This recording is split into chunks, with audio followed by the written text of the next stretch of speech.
Merhaba güzelliklerim, benimle birlikte örmeye hoş geldiniz. Ben de size bugün küçük minik bir süveter modeliyle geldim. Kadife iple örülen, bakın şöyle kadife iple ördüm. Ya da bebek iplerinin hani bu şekilde olanlarından tercih edebilirsiniz. 6 numara şiş kullandım ve 4 numarada tığ kullandım. Şöyle hemen size bizim şaşı tavşanımız bu. Gözleri biraz şaşı oldu. Şöyle göstereyim. Çok tatlı bir süveterim var. Yumuşacık, dokusu da güzel. Her şeyiyle harika bir şaşı tavşanımız var ama. Bakın gözünün biri başka tarafa bakıyor, biri başka tarafa. Siz daha güzel yaparsınız. Bugün size bunu anlatacağım. Ee, şöyle şöyle söyleyeyim size. Yani bir günde bunu rahatlıkla örebilirsiniz. Yani bir günde bir süveter örebilirsiniz. O zaman ne yapalım? Fazla uzatmayalım sözü. Çünkü videomuz çok uzun sürecek. Her teferruatıyla size anlattım. Hiçbir detayını kaçırmadım. O yüzden hadi örmeye başlayalım bizim şaşı tavşan süveterimizi. Evet, şöyle ipimizi biraz fazla bırakıp ilmekler atarak başlayacağız. Bakın ben böyle başlıyorum.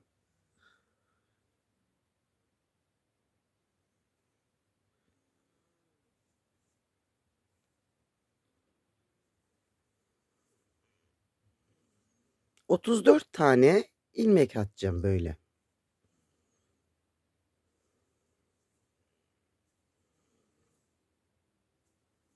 Bu şekilde 34 ilmek. 34 tane ilmeğimi attım ve bir düz bir ters olarak lastik örgü öreceğiz. Hemen birinci ilmeği örmeden aldım. Bir ters örgü ördüm. Bir düz örgü. Bir ters örgü. Bir düz örgü. Bir ters örgü. Bir düz örgü. Bir ters, bir düz, bu sıramız.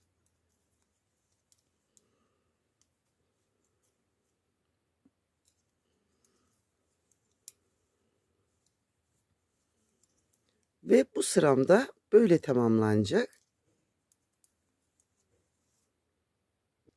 Evet, bir ders bir düz olarak tamamladım. Çevirdim. Yine ilk ilmeğimi örmeden aldım. Ters ilmekleri ters öreceğiz. Düz ilmekleri düz öreceğiz. Ters ilmekleri ters, düz ilmekleri düz öreceğiz. Böyle ve hiç sıkmayacağız. Bu ip zaten esnemeyen bir ip. O yüzden rahat örün. Bakın. Böyle 2 parmak yüksekliğinde bir lastik örgü yapacağım.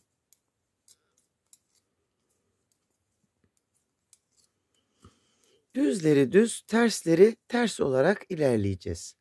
Evet arkadaşlar, bu lastik boyu bana göre yeterli. Lastiği istediğiniz kadar uzatabilirsiniz. Şimdi burada ön yüzündeyiz. Düz örgü olarak öreceğiz hepsini. Hepsini bakın, düz örgü.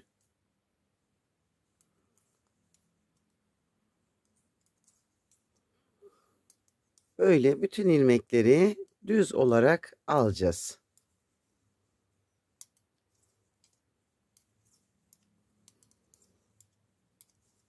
Bu şekilde. İlk önce arkayı öreceğiz, arka parçamızı. Sonra önü örüp ayarlamalarımızı yapacağız. Bu bizim süveterimizin arka parçası olacak. Bakın bu sırayı hep düz ördüm.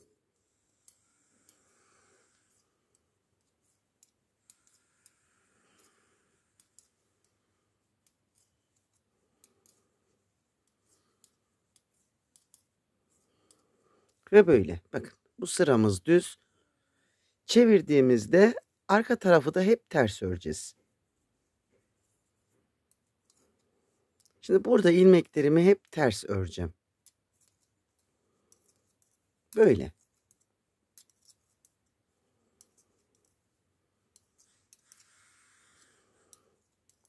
Bu sırayı da hepsini ters olarak öreceğim. Evet, ön yüze geldiğimizde düz örgü, arka yüze geldiğimizde ters örgü olarak devam edeceğiz. Bakın burada yine düz örgü olarak devam edeceğim. Şöyle. Bir karış boyuna gelene kadar bizim ölçümüz neydi? 0-1 yaş için bir karış boy kullanıyorduk. Bir karış boyuna gelene kadar bu şekilde önleri düz, arkadan ters, hiç bizi yormayacak şekilde örelim. Benim örgüm biraz gevşek oluyor. Çünkü benim söylediğim gibi tutma sorunum var. Ve parmağımda bastırma sorunum var. O yüzden biraz gevşek oluyor. Siz daha değerli toplu yaparsınız ama kadife ipi zaten sıkı örmeyi tavsiye etmem.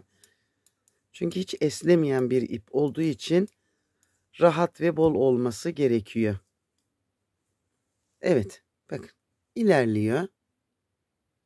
Evet arkadaşlar, bakın bir karış boyuna kadar ördüm. Biraz ayarı kaçırmışım. Bir iki sıra fazlam var ama olsun, ellemeyeceğim. Şimdi kolu keseceğiz. Bakın iki tane ilmeği birden aldım. İkisini birlikte aldım. Bunu şişime taktım. Yine iki ilmeği birden aldım. Tekrar taktım. 3 ilmeği birden aldım. 2 ilmeği, 3 tane kesmiş oldum. 1, 2, 3. Şimdi sona gidelim.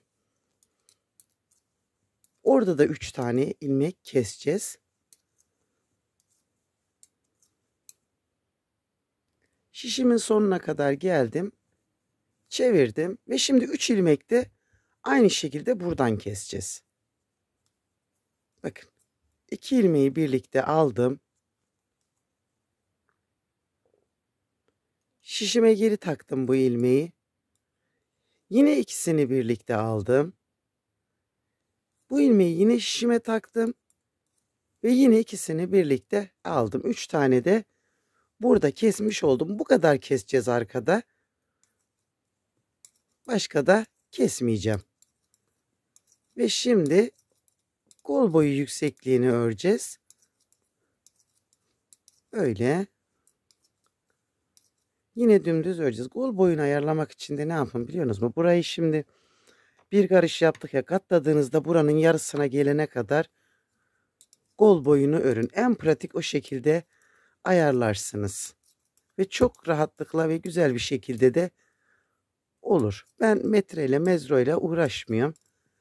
Benim ölçülerim doğal. Şimdi şöyle bir tane öreceksiniz bundan. Metre aramayı, yani bir mezro arayayım, bir metre arayayım, kaç santimli diye ölçeyim diye bir de onunla uğraşmayacağınız. Öreceğiniz zaten ya bir tane ya da iki tane. O yüzden hiç gerek yok. Siz benim ölçülerime güvenin. Şimdi örelim burayı. Evet bakın kol boyumuzu da ayarlamış olduk. Şuradan tutup katlayın. Bakın şöyle tuttuğumuzda yarıya kadar gelecek. Yarısı kol boyumuz için iyi.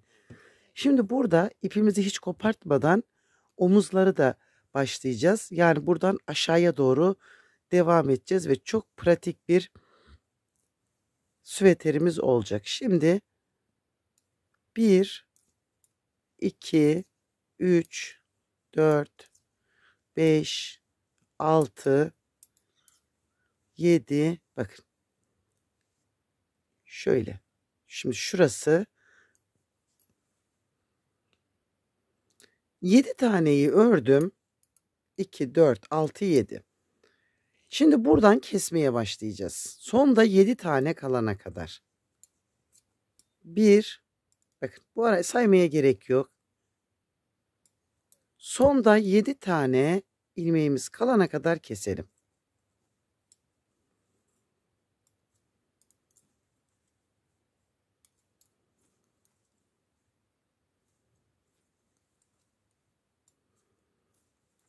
Bak böyle son 7'ye kadar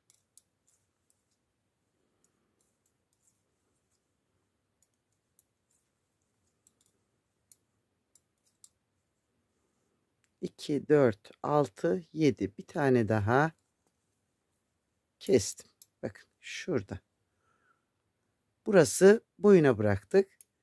Şimdi bu 7'yi örelim. Böyle. Çevirdim örgümü. Şimdi bu tek omuz üzerinden başlayacağız örmeye.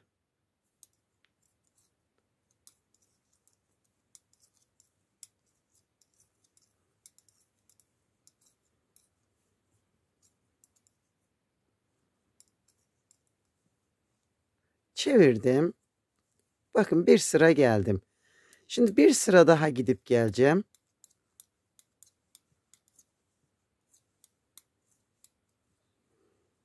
Şöyle. Şimdi bu sıramı da gidip geleceğim. Toplamda 2 sıra gidip gelmiş olacağım. Boyuna doğru. Bakın boyuna doğru geldim. Örgümü çevirdim. İlmeğimi örmeden aldım.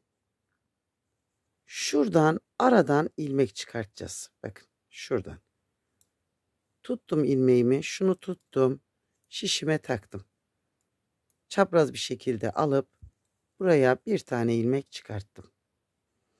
Şimdi bu taraftan da çıkartırız ama burada düzgün olmayacak. Bura bize lazım çünkü.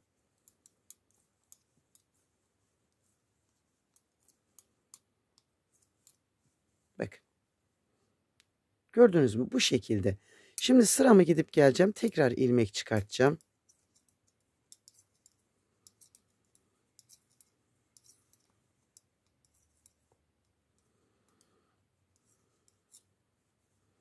Çevirdim. Ve bakın aldım ilmeğimi. Ve yine şu ortadan bakın arkadan taktım. Bunu şişime aldım. Ve tekrar buradan taktım. Ördüm.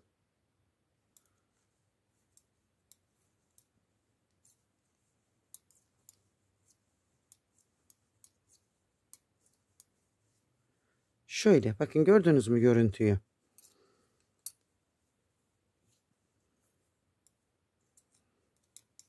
Bir kere daha yapacağız. Aynı şekilde. Ve burada minik bir yaka oyumunu da tamamlamış olacağız. Bakayım şöyle. Evet. Şimdi bir tane daha alalım, artıralım. Pardon, hızlı gittim. Şuradan taktım. Artırdım.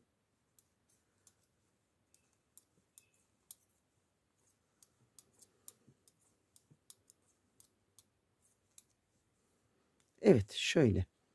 Şimdi yine sırayı tamamlayacağım. Boyuna doğru gideceğim.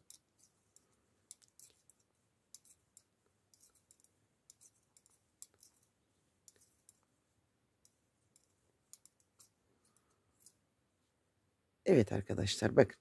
2, 4, 6, 8, 10. Şimdi buraya 5 tane pardon şöyle söyleyeyim. Burada 3 tane yine koltuk için ayıracağız. 2, 4 artırma yapacağız burada. O 3'ü de hesaplamamız gerekiyor. 3, 6, 9, 10, 13. 4 tane ilmek artıracağız. Bakın şöyle takın. 1, 2, 3, 4. 4 tane ilmek artırdım. Ve aldım şişimi elime yine. Burayı öreceğim. Birinciyi örmeden aldım. Burada biraz yavaş örün. Şu aldığınız ilmekleri dökmeden. 3. Şu da Dördüncü.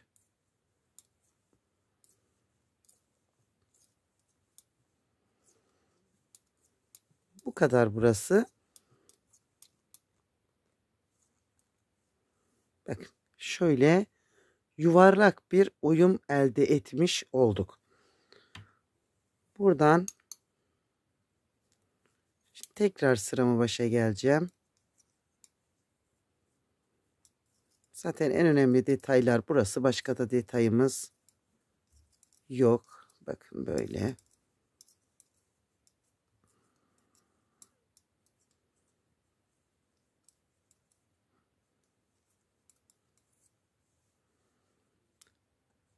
Burayı bakın şu ilk sıradan şöyle katladığımızda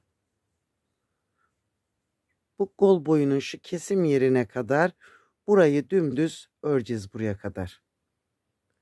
Evet, kol boyuna buraya artırma yerine kadar ölçüp geldiğimizde bakın şöyle burada 3 tane artırma yapacağız. 1 2 ve 3. Şurası bakın. Şöyle. Ve bir sıra daha buraya gelip buraya gidip öbür omuza geçeceğiz. Hemen 3 taneyi yavaş bir şekilde buradan alacağım.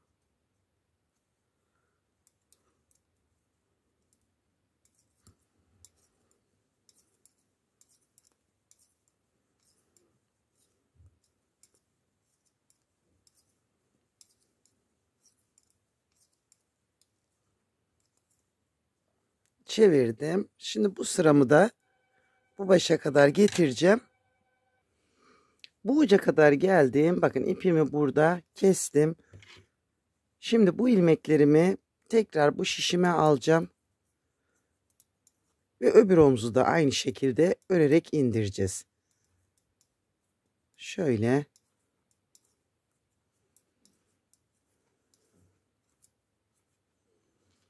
Bakın. Bu bölümde de mümkün olduğunca videoyu atlatmazsanız eğer detayları kaçırmazsınız. Şimdi bakın şuradan ipimi buraya şöyle ilmek şeklinde aldım ve burayı tuttum. Önce ilmeğimi çıkarttım. Gerçekten çok zor örüyorum ama bu kadar zor değil yani. Çok sevdiğim bir takipçimin çok isteği üzerine yapıyorum bunu. Biraz zorlanıyorum. Normalde böyle değil yani. Şu tutmalarda, bağlamalarda. Evet bakın ördüm geldim. Şimdi bir sıra daha örüp bu uca geleceğim. Git gel yapacağım. O ipimi orada bağlayacağım. Bak şimdi buraya geldiğimde şunu ördüm. İpimi tuttum. Bakın şöyle bir kere buraya sardım. Şöyle. Evet. Bir kere daha buraya gidip gelip artırma yapacağız. Yine burada da 3 tane artırıp devam edeceğiz. Sonra orayı atlamayın işte. Atlamayın dediğim yer burası. Bakın buraya geldim. Şimdi burada şöyle. Arka yüzden alacağız ilmeğimizi şimdi. Birinciyi örmeden aldım. Bakın aradan ilmeği çıkarttım. Şişime taktım ve ters olarak ördüm. Bu bir. Bakın böyle. Ve yine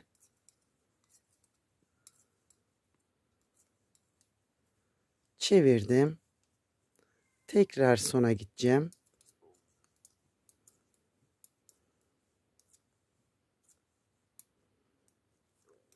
Bakın ördüm. Bir artırmıştım. Şimdi bir tane daha taktım şişime. Aldım bu tarafa ve bir tane daha ilmek çıkarttım.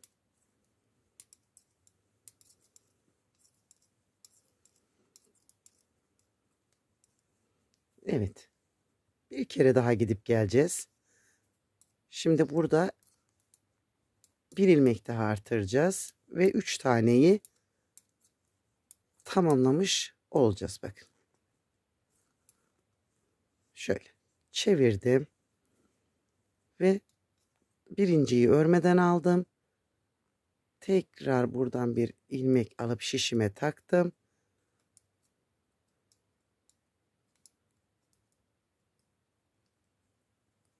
Ve tamam, bakın bir tane daha ve 3 tane ilmeğimiz oldu.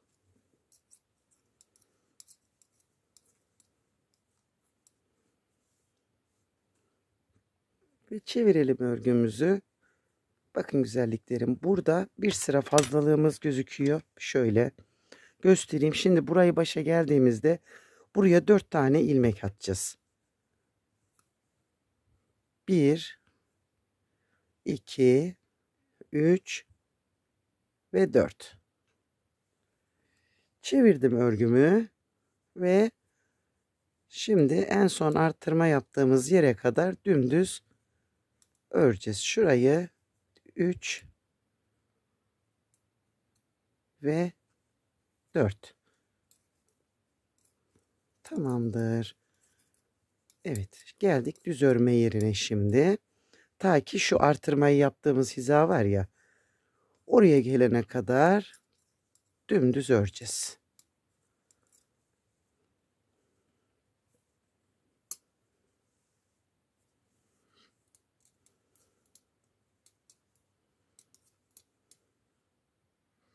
Evet arkadaşlar, bakın bura ördüğümüzde şuradan bir tık aşağıda ne yapacağız şimdi? Burada 3 tane artırmamızı yapacağız. Burayı eşitlemek için. Hemen kol altını 1, 2 ve 3. Çevirdim.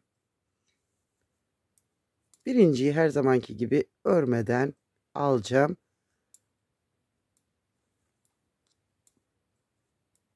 Ve bu da 3.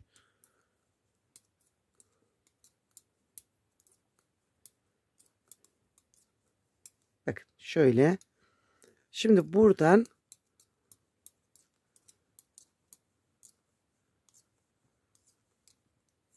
bu sırayı da başa geldiğimde burayı eşitlemiş olacağım. Şimdi bakın yeniden koltuk altına gideceğim. Ve bundan sonrasını birleştirip bütün öreceğiz. Böyle.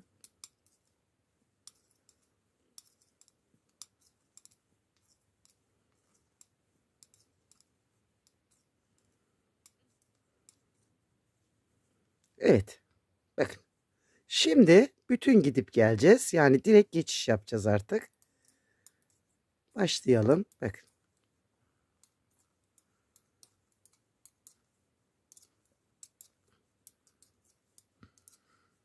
Şimdi bunu neden böyle yapmış? Şu omuzlarımızda hiç dikiş olmayacak.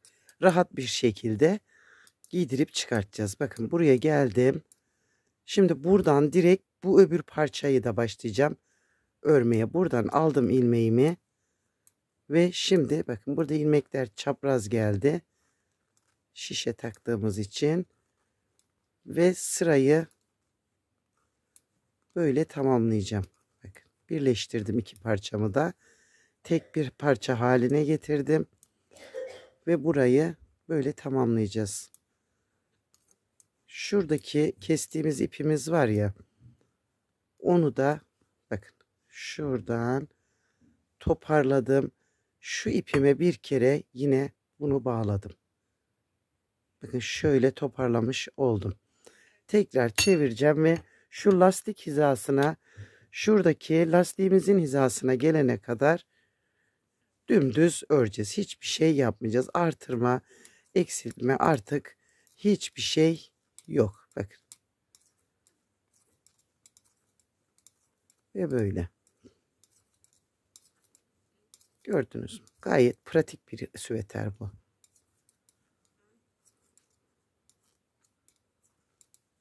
Buradan da direkt geçtim.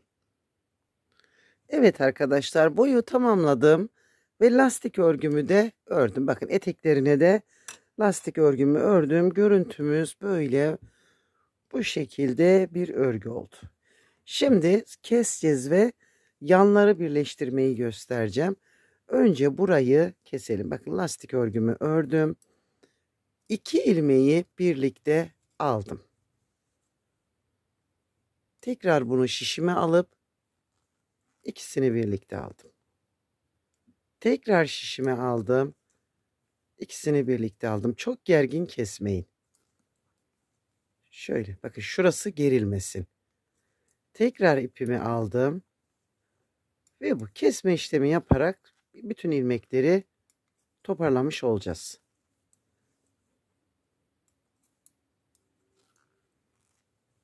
Böyle.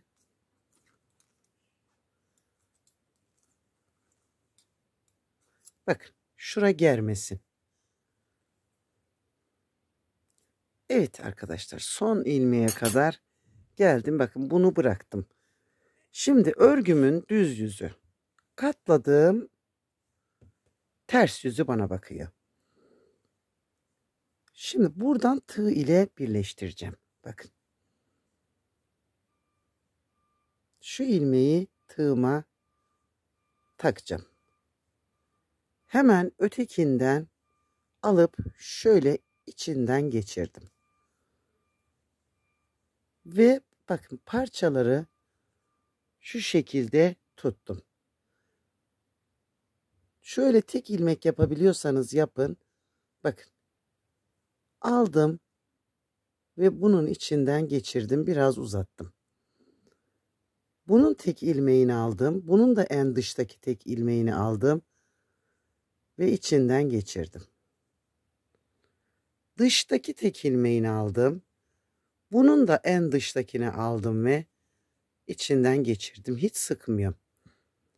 En dıştaki ilmeği aldım. Bunun da en dıştakini içinden geçirdim. Bakın. Ta ki buraya kadar yavaş yavaş yapalım. Bakın. İlmeğimi içinden geçirdim ve hafif uzattım. Bunu aldım. Bunu aldım. Ve içinden geçirdim. Böyle. Ve böyle.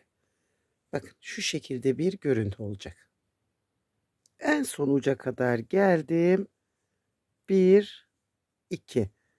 Bakın şöyle hafif gevşek alın bunu. İpimizi biraz uzunca kestim.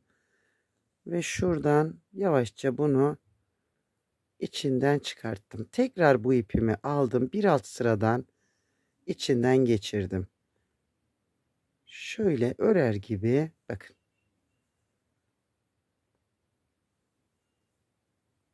Ve bu bakın şöyle buraya bunu biraz yedirin. Örgü gibi kalsın burada. İpinizin ucu da açılmamış olur. Şuradan fazlalığını az bir şey de bıraktım. Esner de içine alırsa diye. Tekrar süveterimin bu tarafına aldım. Ve şöyle iki ucunu bir araya getirdim. İpimi burada bağlayacağım. Bakın şura ve şura. En uç nokta. İpimi aldım. Bakın şöyle 2 kat yaptım. Geçirdim.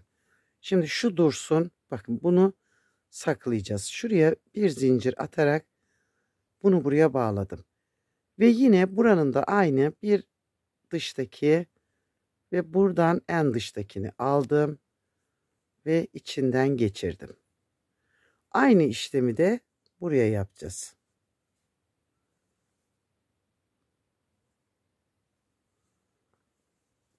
Bunu da tamamlayalım. Şu ipim bakın bir ipten bu kadar ipim kaldı. Şurada bakın şimdi örgümüzün ters yüzündeyiz. Bütün işlemlerini yaptık ve çevirdik.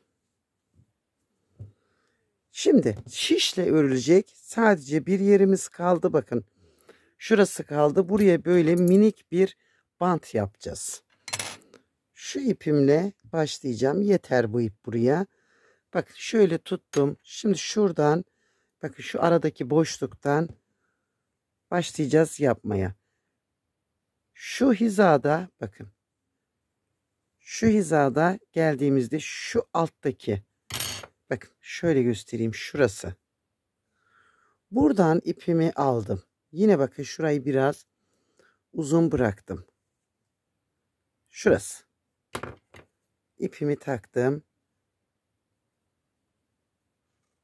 Buradan bütün ilmeklerden ikili, bakın ikili ikili buralara düğme deliği yapacağız. Şöyle. Şöyle. Kaç tane çıktı buradan? 2, 4, 6, 7 tane ilmek çıktı.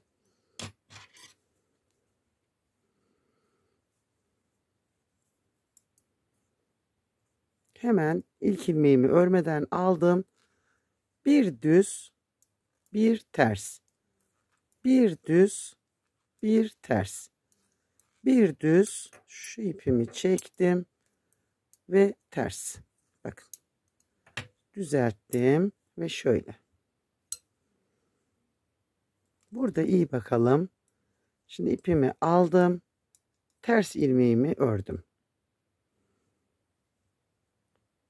Şu alt var ya, bakın şurası. Şuradan bunu aldım. Aslında böyle yapmayalım ya. Nasıl yapalım burayı? İlmek alalım. Şu düz ilmeği burayla birlikte alalım. Tekrar bir tane daha, 3 tane yapacağım buraya. Şöyle bakın. Şurada bir tane artırmış olalım. Şu şekilde, yani 2, 4, 6, 8. Şu sondakini bir tane fazlalaştırdım.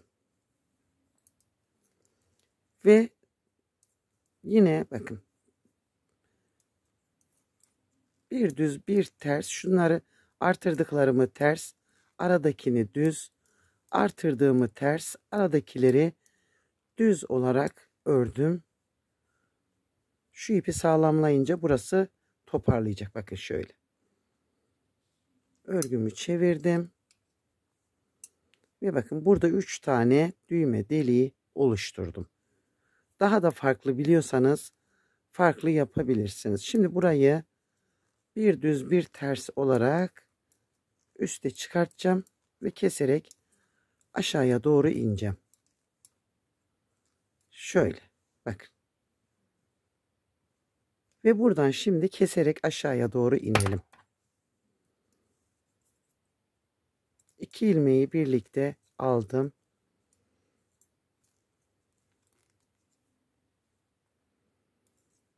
Bu 2'yi de aldım. Hepsini bakın.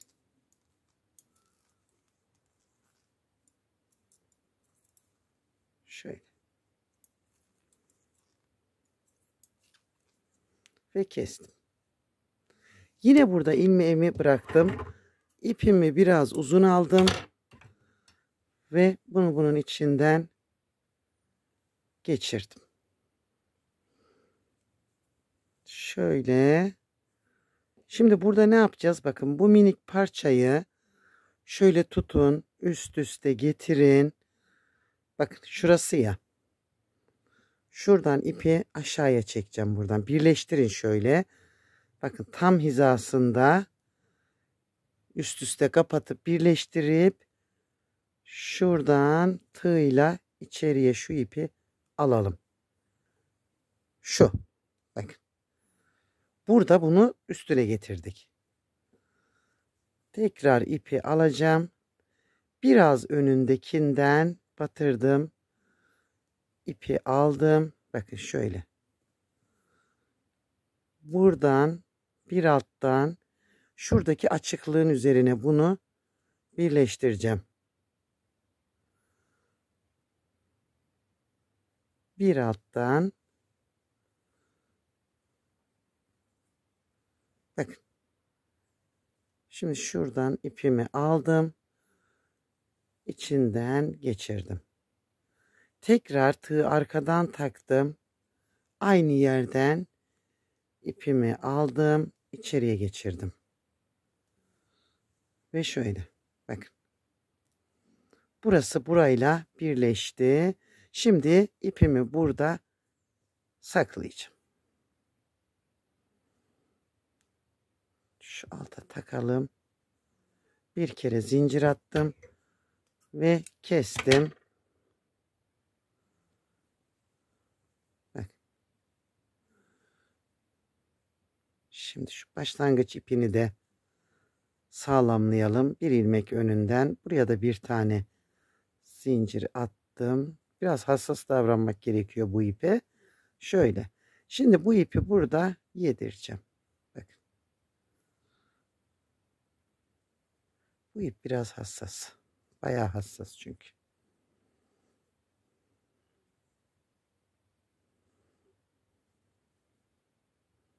Böyle bu şekilde saklayın iplerinizi. Zaten öbür iple de ördüyseniz sıkıntınız yoktur.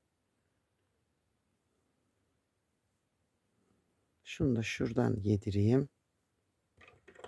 Ve fazlalıklarımı biraz ucunda bırakarak kestim. Evet. Bakın gördünüz mü? Sakladık. Oldu. Şimdi lastik örgü yapacağız. Tığ ile yapacağız bunu. Bu ipimi bırakacağım. Bununla başlamayacağım. Çünkü ipim düğüm olsun istemiyorum. Evet. Şöyle öbür ipimizden alıp bakın şimdi buradan başlayacağız yakadan yine. En uç noktaya bakın. En uç noktaya tığımı batırdım. İpimi aldım. Biraz fazla bırakacağız yine.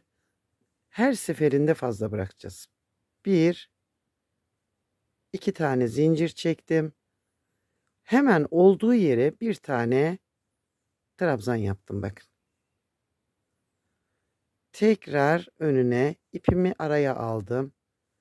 Bakın başlangıç ipimin fazlası arada. Tam ya son yaptığım deliğin içine batırdım bakın. Ve şimdi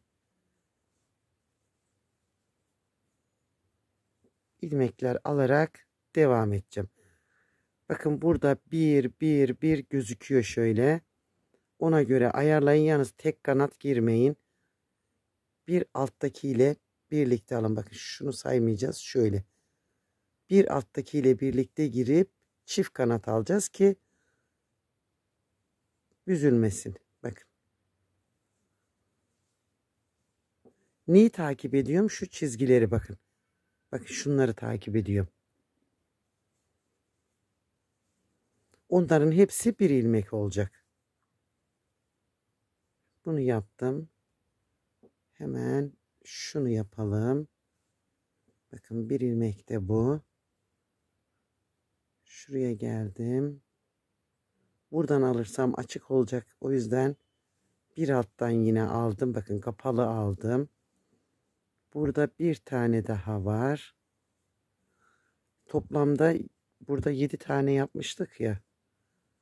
Bakalım şimdi bakın şu çizgiyi takip ettim. Buraya batırdım. Şimdi şuradaki ilmek yerimize kadar bu aradakileri alacağız. Şu bir. Tekrar atladım. Evet şurada da bir tane var. Buradaki başlangıç ipini de arada götürüyorum. Olmaz. Tek kanat almayacağız hiçbir zaman. Esneme yapmasın orası. Ve en son şuradan toparlayıcı olarak da yaptım. Bakın. Ve şimdi burada da belli bakın. Bir hepsi belli. Hepsinin üzerinden bir tane. Zaten bunlar bakın çift çift burada gözüküyorlar. Şöyle. Şunu bir kere daha öreyim. İyice kaybolsun. Böyle.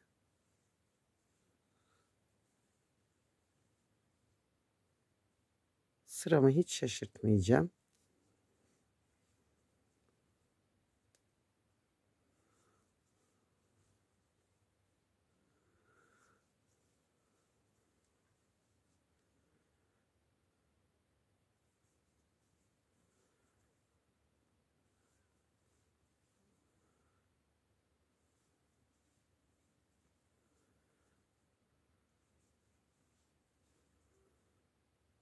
hiç durdurmadan geldim. Nasıl olduğunu görün diye. Böyle yavaş yavaş, hıza hiç ihtiyacımız yok. Öğreniyoruz çünkü. Şurada şunu alalım. Ve geldim buraya, bakın.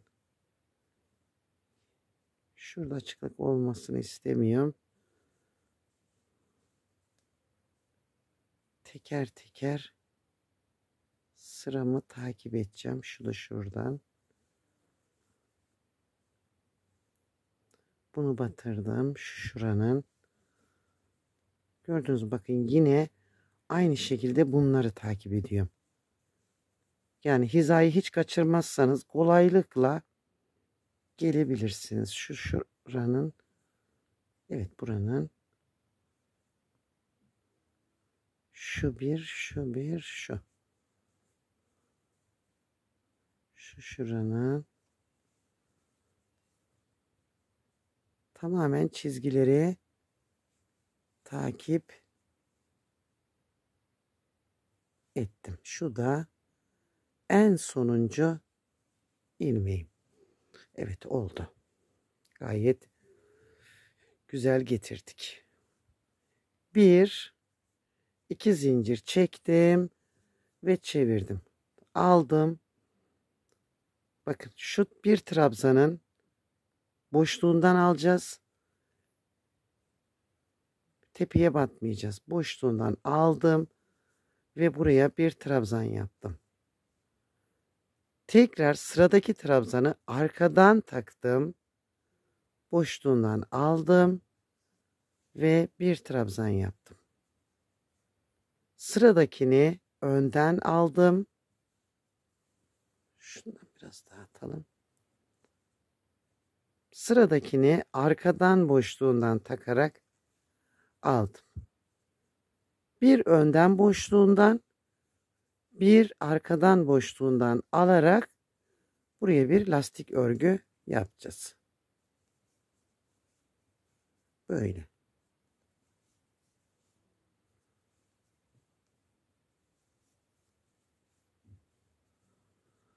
Bol örmüyorum, lastik örgü olduğu için, hani çok gevşek olmasın. Tığıma göre örgü örüyorum.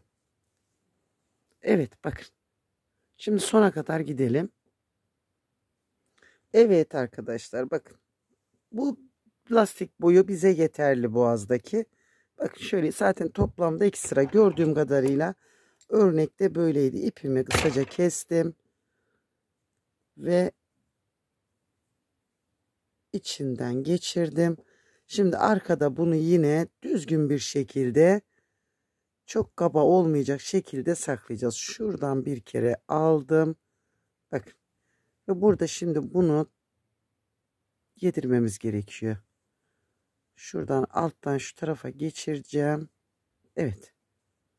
Yani bunu burada bir nevi örmemiz gerekiyor. Şöyle. Güzelce saklayın. Ve kolları yapmaya başlayalım. Şimdi kollarına da aynı şekilde bir sıra trabzan çıkartacağız. Ve bir sırada ön yüzden lastik örgüsünü yapıp bitireceğiz. Hemen uç noktadan ipimi aldım yine. Bakın. Bunları böyle yapmalıyız. 2 zincir. Ve şimdi yine şurada bizim 3 tanemiz vardı ya. Bakın. Orayı yapalım. Ve yanlara geçeceğiz buradan. Bakın şunu da aldım. 3. Zaten ilmek çıkartılacak yerleri belli. Bakın. Şuralar var ya. Buralardan belli. Böyle.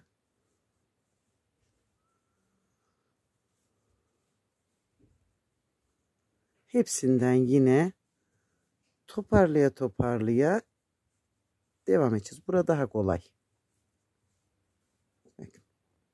Çünkü yerler belli. Bütün ilmeklerimiz burada zaten bir sıra halinde gözüküyor. Şimdi başladığım noktaya kadar devam edeceğim. Burayı da bakın aynen hiç boşluk bırakmadım. Şimdi şu çektiğim zincir var ya, zincir boşluğuna bağladım. Bakın şöyle şu şekilde kol yerimiz oldu. 1 2 zincir. Hemen öndeki trabzanı boşluğundan aldım ve bir trabzan yaptım. Arkadan önden, yani aynen lastiğimizi bir sıra bu şekilde yapacağız. Şöyle.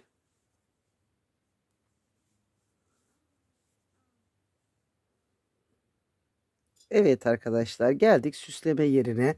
Öbür kolu da ben ördüm, tamamladım. Bakın kollarımız böyle geniş geniş oldu. Şimdi süsleme detaylarına geçeceğiz. Bakın. Şöyle ipimi tığıma bağladım. Bağladım 1 2 zincir çektim. Bu birinci zincirin içine bir sık iğne yaptım. 2 sık iğne yaptım. 3 sık iğne yaptım. Dördüncüyü yaparken şu başlangıç ipimi de içine aldım. 4 sık iğne yaptım. Şimdi bu uca geldiğinizde bakın şurada göreceksiniz. 1 2 telini şöyle alacağız, başlangıç telini bakın. İpimizi bunun içinden geçireceğiz. Şöyle minik bir yuvarlak yapacağız. Bundan 8 tane olacak. Şundan 8 tane yapacağız. Tekrar açık rengimizi alıp bakın aynı şeyi bu sefer de 5 sık iğneli yapacağım. Şöyle ipimi aldım. Bakın. 1 2 zincir çektim. Birinci zincire 1, aynı zincirin içine 2, 3, şunu da aldım içine 4 ve 5 tane sık iğne yaptım. Yine buradan 1 2, bakın. İpimi aldım ve içinden geçirdim. Bundan da 2 tane yapacağız. Bu şekilde 2 tane yuvarlağımız olacak. Bakın şöyle. Ve tekrar şimdi yine ipimi aldım. Bağladım. 1 2 tane zincir çektim. 6 tane buraya sık iğne yapacağım. 1, aynı zincirin içine 2,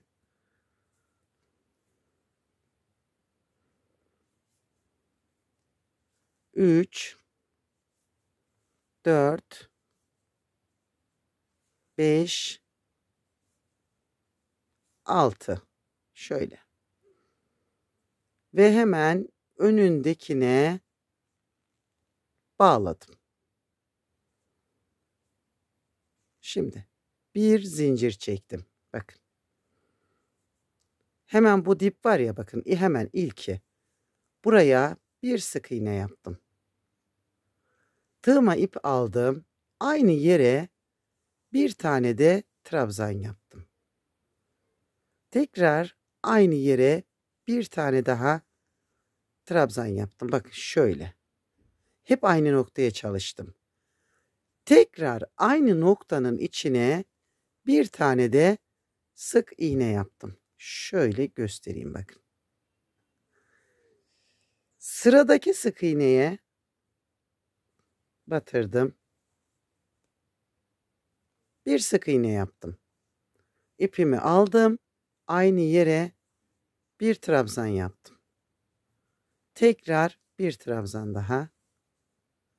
Ve aynı yere bir sık iğne. Bakın 2 tane oldu. Şimdi ötekine geldim. Batırdım. Bir sık iğne yaptım. İpimi aldım. Aynı yere 2 tane trabzan. Şöyle. Ve tekrar aynı yere döndüm. Bir sık iğne yaptım. Şimdi şurada bakın sık iğnelerimiz var. Şöyle batarak düzgün bir şekilde bakın göz kararı burayı şu uca kadar geldim. Sonuncuyu alırken ipimi içinden geçirdim. Şu şekilde. İpi kestim. Ve bunu arka tarafa aldım. Bura ön yüz. Şöyle bir görüntüm oldu bakın. Bundan da 2 tane yapacağız. Yani aynısından bir tane daha. Evet, şimdi öbür parçamıza geçtik. Bakın. Yine ipimi bağladım. 1 2 zincir. Şimdi buradaki sık iğnenin içine 8 tane yapacağız. Aynı yere 8 tane. 2 3 4 5 6 7 ve 8. Hemen önündeki sık iğnenin tepe noktasına batırdım. Bir zincir çektim. Şimdi buraya bir sık iğne. Öteki sık iğnelere çift çift batacağız. 1, aynı yere 2. Tekrar 1, 2. Her sık iğneye ikişer tane batacağız bakın. Hepsine 2 2. 1 2. 1 2. Şöyle bakın yuvarlağın döndüğünü göreceksiniz. En son zincir dibine de bir tane batırarak böyle bir yuvarlak çevirdim. Bağladım. Bir zincir çektim ve yine ilke bir sık iğne yaptım. Sıradakine 1 2.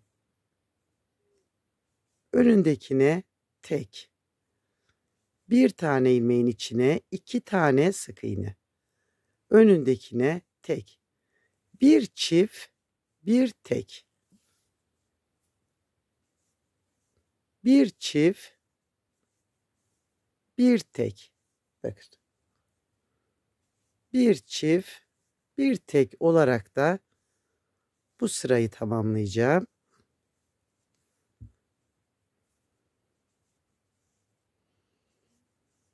Bir çift, bir tek. Bakın.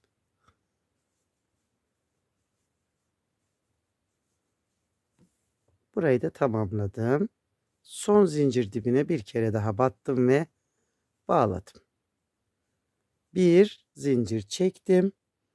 Şimdi bakın hepsine tek tek batacağım. 1 2 3 tane tek tek batırdım. Bir zincir çekip çevirdim. 1 2 3. Bir zincir çekip çevirdim. 1 2 3. Bir zincir çevirdim. 1 2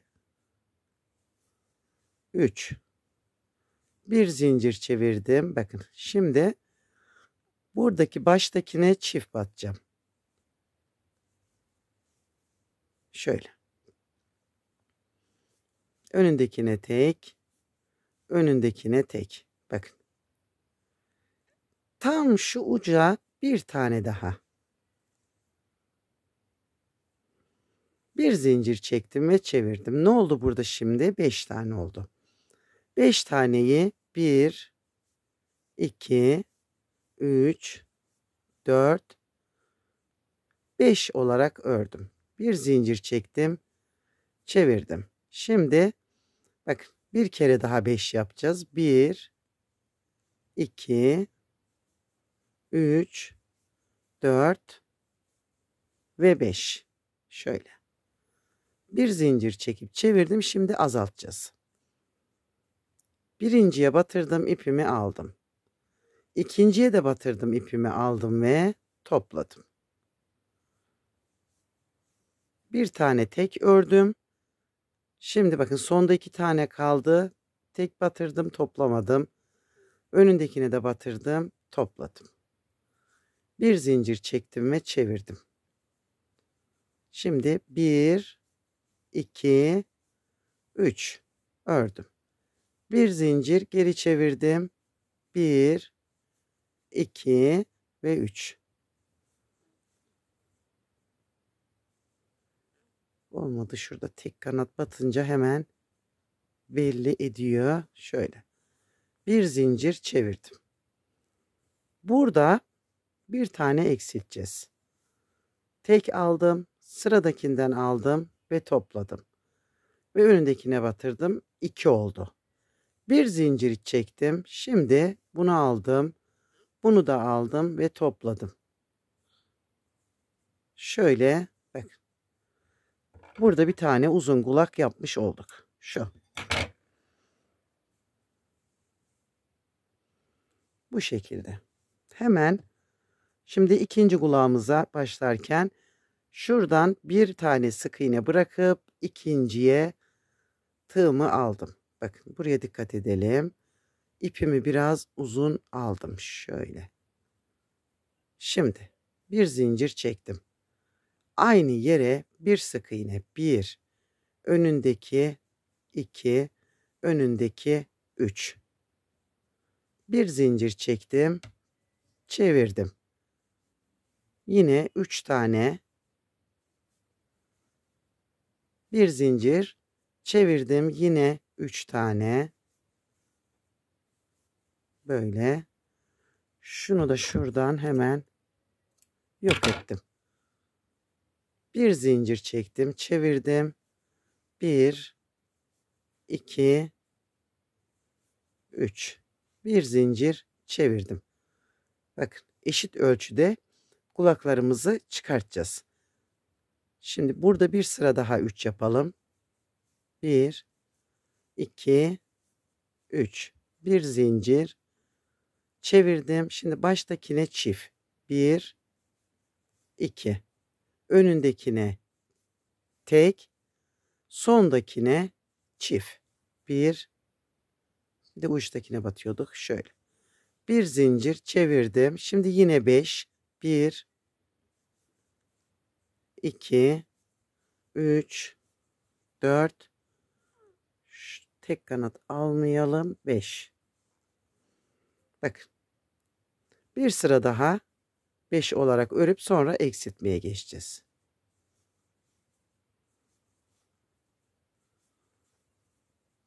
Ve bakın. Birinciye tek battım. İkinciye batırdım, topladım. Tek ördüm. 1, 2. Çevirdim. Şimdi 3 olarak öreceğim. 1, 2 ve 3. Bir zincir. Şuradayız bakın. Bir kere daha 3 olarak ördüm. Çevirdim. Şimdi ikisini birlikte aldım ve önündekini tek ördüm. Tekrar ikisini birlikte alarak bitirdim. Ve ipimi keseceğim. İkinci kulağımızı da yapmış olduk. Şöyle. Bu da bizim tavşancığımızın kulakları. Bir şey kaldı şimdi. Şundan yapalım yine. Burnunu yapacağız. Şunu alalım. Ve bakın. Hemen bağladım. 1, 2 zincir çektim. Buraya birinci zincire yine batırdım. 1, 2, 3, 4,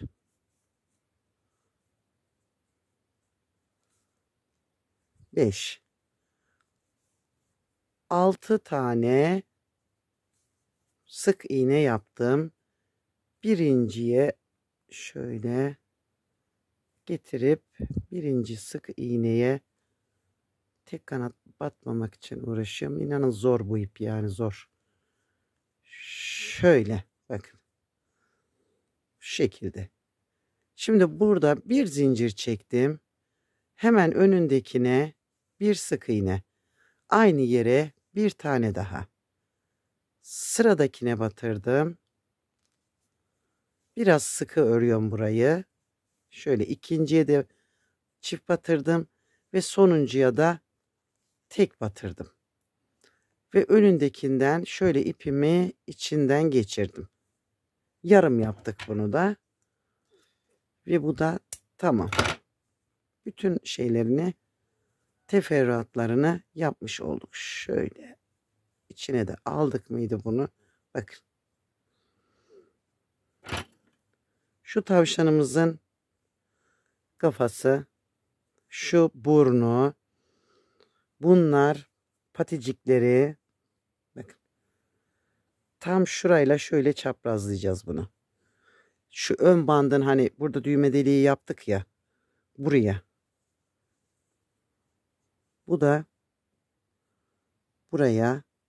Şu yaptığımız minik patileri, şu 3 tane bakın tırnak yapmıştık. Bu tırnaklara böyle ve böyle buraya. Şu beyazlarımız buralara. Bu buraya. Biraz zor bir işmiş bu. Şu şuraya.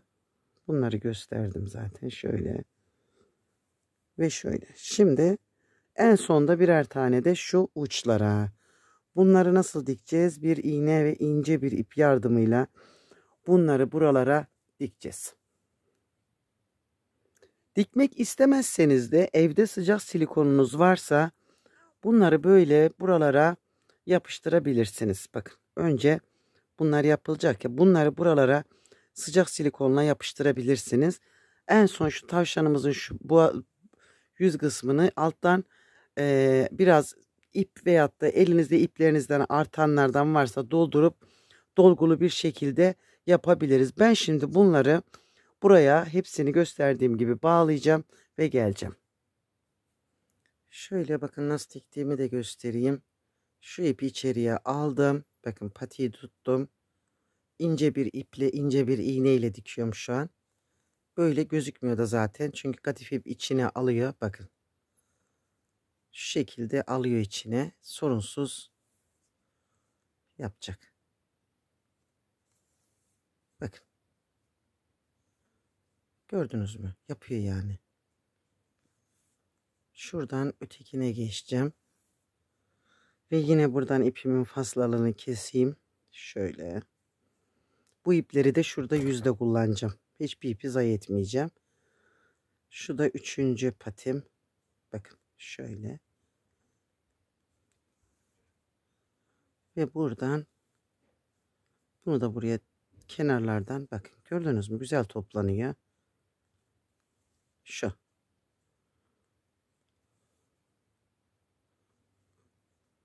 Buradan da buraya geçelim. Şöyle. Ötekini alalım. Yani pratik bir şekilde dikiliyormuş.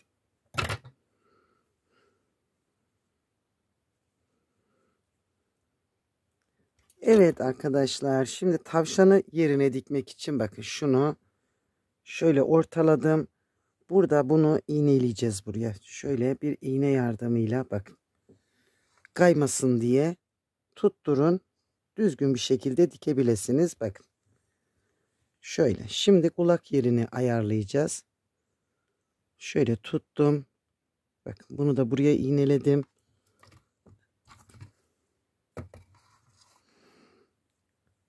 Şu da şöyle. Bunu da buraya tutturacağım bir iğne yardımıyla. Kaymasını engelleyeceğiz. Ve buradan bakın şu alt kısım var ya. Bakın şurası. Şuradan önce ipimizi buraya tutturacağız. Şöyle alttan geçireyim. Bakın.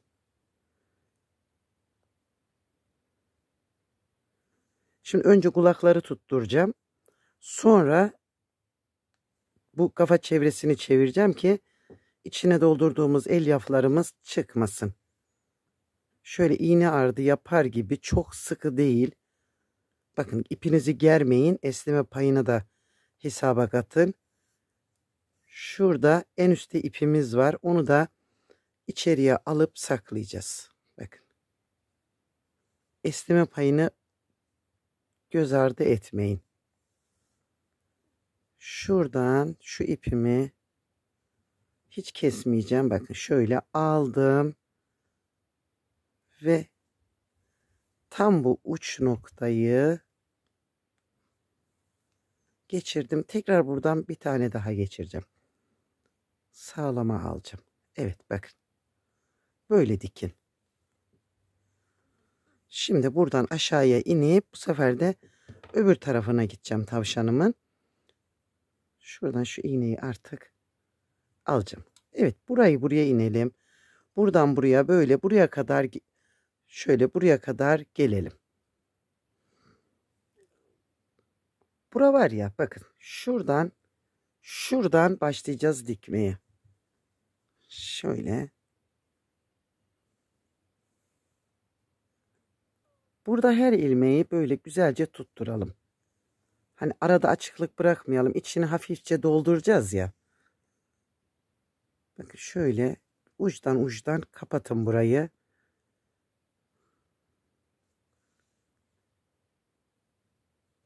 Şurada az bir açıklık kalana kadar burayı da böyle dikeceğiz.